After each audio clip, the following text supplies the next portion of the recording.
नमस्कार मित्रांनो, माझ्या व्हिडिओमध्ये तुमचं खूप खूप स्वागत असा. आज असा एकादशी, तर एकादशी निमित्त लिंगेश्वर मंदिरमध्ये हरिनाम सप्ताहाचं औचित्य साधून प्रतिवर्षीप्रमाणे पालखी सोहळा संपन्न होतो. त्या निमित्ताने ग्रामस्थांनी दीपोत्सव व रांगोळीचं आयोजन केलं होतं.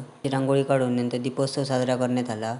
जसा दीपोत्सव साजरा झाला तसं गावातील भटजी काका, घाडी, देवळी व गावकरी मंडळींनी आणि मानकरी मंडळींनी पालखी प्रदक्षिणा करण्यासाठी पालखी मंदिराच्या बाहेर आणली. ही पालखी जे भोई लोक असतात ते भोई लोक पालखी घेऊन प्रदक्षिणा पूर्ण करतात. प्रदक्षिणा करत असताना दोन्ही साईडने महिलांनी पुष्पवृष्टी करण्यासाठी लाईन लावून सहभाग दर्शवला होता. तुम्ही बघू शकता पालखी कशा प्रकारे सजवले.